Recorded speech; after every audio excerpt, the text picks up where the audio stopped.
नमस्कार दर्शक बंधु स्वागत करछि देसी food court Odisha cooking channel को।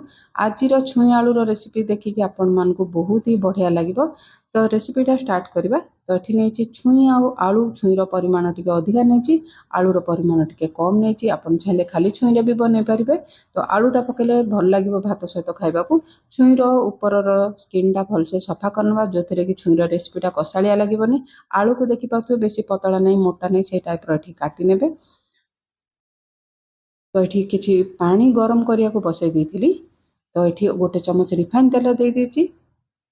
आउ ये स्वाद अनुसार लुण भी देदेबा।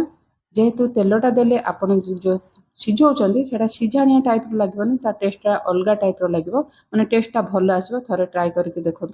तो ये जो आलू को काटी रखी प्रथम पकई ना आगे फांका करके घोड़े ना 2 मिनिट ये सिझाई ना। 2 मिनिट सिझी सारापर अल्प आलू जमी अल्प सिझीज आम जो छुई काटिक रखी छुई पकई ना। आलू सहित छुई भी 2 मिनिट आम ये सिझाई ना। तो देखिपे छुई आलू भलसे सिझीगला। आउ छुई आलू को ये आम गैस रईट बंद करके छुई आलू को ये बाहर करना। देखिपे आलू भी गोटा गोटा अच्छी किंतु सिझी जाइए। तो आम जो रोषे करवा आउ जहाँ बड़का सिझा थो ये सिझीज एठू आलू छुई को बाहर करना। तो आलू छुई गोटे मसला बनई ना। तो ये नहीं गोटे 2 चमच हम 20 ରୁ 25टा माने बादाम आ गोटे बड़ चमच नहीं धला राशि। तो आपड़ जी छुई आलू रेसिपी बनबे से अनुसार आपड़ राशि आ बादाम परिमाण अधिका कम करें। आ राग टिके हेले भल लगे मुझे 4 ରୁ 5टा कंचा लंका नहीं आउ 10 ରୁ 12 कोला ये रसुण नहीं। तो प्रथमे टिके समय घूरे आनिबा तापरे आमे पानी देकी मसलाटा को चिकन करी ग्राइंड करनबा। देखि पारथुवे पूरा टिके खदड़ा खदड़ा हेगला पर जदि आपण पानी दउचंदी बहुत चिकन करी आपनक मसलाटा ग्राइंड हो पारिबो। अल्प पानी देकी मसला को चिकन करी ग्राइंड करी आनिची। देखि पारथुवे एटे मसलाटा बहुत ही चिकन करी ग्राइंड हो जाइची।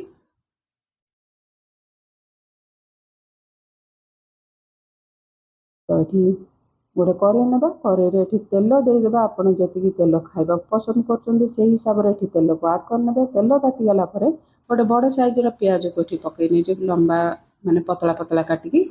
तो पियाज को टिके लाली रंग है जाए भाजी ना। तो पियाजर ये कलर भलसे चेंज हो गलानी। ये आम देदेबा कलर पर काश्मीर रेड चिली पाउडर गोटे चमच जोटा कि कलर भल आसो एत राग हेनी। ये आधा चमच दे देछि हलदी गुंड।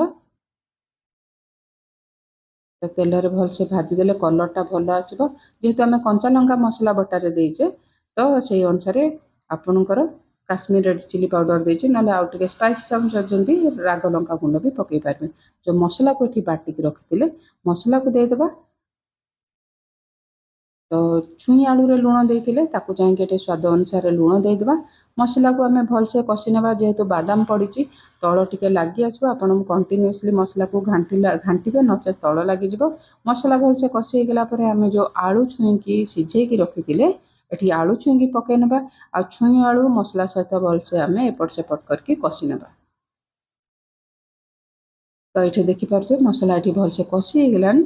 तो आपन को जी ग्रेवी दरकार से अनुसार आपन ये पानी ऐड करने। बहुत ही कम समय पूरा डिफरेंट टाइप आपन टेस्ट पाइपर। आउ अल्प किसी पानी देखिए घोड़े नहीं 3 ରୁ 4 मिनिट लो फ्लेम रे।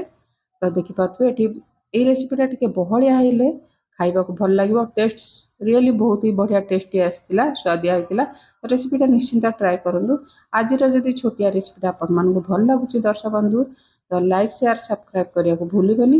आउ जदि फेसबुक पेज रे देखुचंदी तो फेसबुक पेज को निश्चिंत फॉलो करनेबे। तो ऊपर किसी धनिया पत्र देदेबा आ गरम गरम भात सहित सर्व करनेबा। आ रेसिपीटा केमती लागिला निश्चिंत आपणकर कमेंट माध्यम आपणकर मतामत देबे। तो जिते थर छुई आलू रेसिपी आप बनईथे तो ताठू टेस्ट निश्चिंत अलग पाइबा आ भल माने रिजल्ट आपणकर आसो। तो बनै सारापर आपणकर मतामत निश्चय शेयर करेंगे। वीडियोटा पूरा देखिथिबार आपण मानक बहुत बहुत धन्यवाद। पुणी आसबु गोटे नुआ रेसिपी सहित। भल खातु सुस्थ रुहतु।